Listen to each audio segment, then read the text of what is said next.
വളരെ നേരത്തെ തന്നെ കുടുങ്ങിപ്പോയ ഒരു മഹാരാഷ്ട്രീയ തട്ടിപ്പാണ് കമ്മ്യൂണിസം.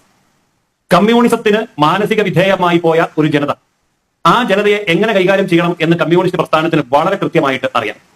അവര് പൊതുസമൂഹത്തെ തന്നെ സംഘടനയാക്കി മാറ്റിയിരിക്കുകയാണ്.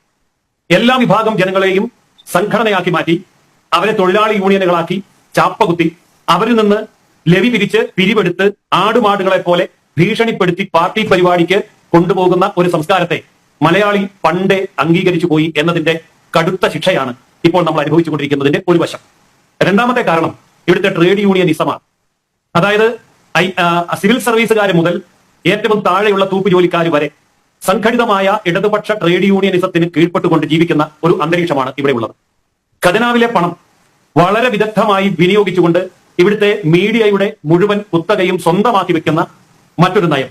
ബുദ്ധിജീവികൾ, സാംസ്കാരിക നായകന്മാർ എന്ന് തുടങ്ങി പത്രപ്രവർത്തകർ വരെയുള്ളവരുടെ ഇടയിൽ കമ്മ്യൂണിസ്റ്റ് പ്രസ്ഥാനം സാമ്പത്തികവും പദവിയും മറ്റു കാര്യങ്ങളും കൊടുത്തുകൊണ്ട് വളർത്തുന്ന സ്വാധീനം, ഇങ്ങനെ കേരളീയ സമൂഹത്തെ എല്ലാ വശത്തു നിന്നും വരിഞ്ഞു മുറുക്കിയ ഒരു ബൗദ്ധിക സാമ്പത്തിക അടിമത്തത്തിന്റെ തടവറയിലാണ് കേരളീയ സമൂഹം.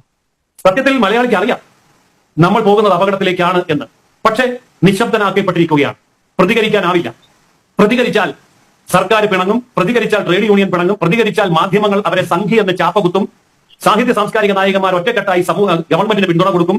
ഇങ്ങനെയൊക്കെയുള്ള ഒരു ദൂഷിത സമൂഹത്തിൽ പെട്ടുപോയിരിക്കുകയാണ് മലയാളി. അതിന്റെ ദുരന്ത ഫലങ്ങളാണ് നമ്മൾ ഇന്ന് അനുഭവിച്ചുകൊണ്ടിരിക്കുന്നത്. അതൊരു മേഖലയിലല്ല, കാർഷിക മേഖലയിൽ നിന്നല്ല, സകല മേഖലകളിലും നമ്മൾ ഇത് നേരിടുകയാണ്. എത്രമാത്രം അപഹാസ്യമായിട്ടുള്ള ഒരു സംസ്ഥാനമായിട്ടാണ് നമ്മൾ ഇന്ന് തകർന്നു വീണിരിക്കുന്നത്. മറ്റെല്ലാ സംസ്ഥാനങ്ങളുടെയും വരുമാന മാർഗം എന്താണ് എന്ന് ചോദിക്കുമ്പോൾ അവർക്ക് പറയാനുണ്ട്, ഞങ്ങളുടെ വരുമാനം കൃഷിയാണ്, ഞങ്ങളുടെ വരുമാനം വ്യവസായമാണ്, ഞങ്ങളുടെ വരുമാനം ബിസിനസ്സാണ്, ഞങ്ങളുടെ വരുമാനം ടൂറിസമാണ് എന്നൊക്കെ പറയാനുള്ളപ്പോൾ കേരളത്തിന് പറയാൻ കൊള്ളാവുന്ന വരുമാന മാർഗങ്ങളാണ് ഉള്ളത്. മദ്യപാനവും ചൂതുകളിയുമാണ് ഞങ്ങളുടെ പ്രധാന വരുമാന സ്രോതസ്. അതല്ല എങ്കിൽ പിന്നെ ഏറ്റവും വലിയ വരുമാന സ്രോതസ് കടമെടുക്കലാണ്. അപ്പൊ കടമെടുക്കുകയും മദ്യപാനത്തിലൂടെയും ചൂതുകളിയിലൂടെയും പണം ഉണ്ടാക്കുകയും ചെയ്യുന്ന ഒരു മനുഷ്യനെ സമൂഹത്തിൽ എങ്ങനെയാണ് നമ്മൾ വിശേഷിപ്പിക്കുക? നമ്മൾ എങ്ങനെയാണ് തിരിച്ചറിയുക? എന്നാൽ ഇതേ മദ്യപാനവും ഇതേ ചൂതുകളിയും ഇതേ കടം വാങ്ങലും ഒരു ഗവൺമെന്റാണ് ചെയ്യുന്നതെങ്കിൽ ആ ഗവൺമെന്റിനെ നാം എങ്ങനെയാണ് വിളിക്കേണ്ടത്, എങ്ങനെയാണ് വിശേഷിപ്പിക്കേണ്ടത്? അപ്പോൾ അപ്രകാരമുള്ള ഒരു ഗവൺമെന്റ് ഒരു സമൂഹത്തെ മുഴുവൻ തടവറയിലിട്ടുകൊണ്ട് ഭരിക്കുകയാണ്. നമ്മൾ ഓർക്കണം, ഈ ലോകത്ത് 56 കമ്മ്യൂണിസ്റ്റ് രാജ്യങ്ങൾ ഉണ്ടായിരുന്നു. അതിൽ 51 കമ്മ്യൂണിസ്റ്റ് രാജ്യങ്ങളും പാടെ തകർന്നു വീണു, കമ്മ്യൂണിസത്തെ ദൂരെ വലിച്ചെറിഞ്ഞു.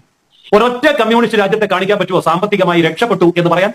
അപ്പോൾ ആ തരത്തിൽ ലോകം പരിത്യജിച്ചു കഴിഞ്ഞ കാലഹരണപ്പെട്ട ഒരു പ്രത്യയശാസ്ത്രത്തെ ഇന്നും വളരെ പ്രതീക്ഷയോടുകൂടി PR പ്രോഗ്രാമുകളിലൂടെ അവതരിപ്പിക്കുന്നതിന്റെ മിടുക്കുകൊണ്ട് മാത്രം അവശേഷിക്കുന്ന ഇന്ത്യയുടെ 1% മാത്രം ഭൂവിസ്തൃതി വരുന്ന കേരളത്തിൽ 2.5% ഇന്ത്യയുടെ ജനസംഖ്യയെ തടവിലിട്ടുകൊണ്ടാണ് ഇവിടുത്തെ ഭരണകൂടം ഈ കിരാതമായ ഭരണം നടത്തുന്നത്.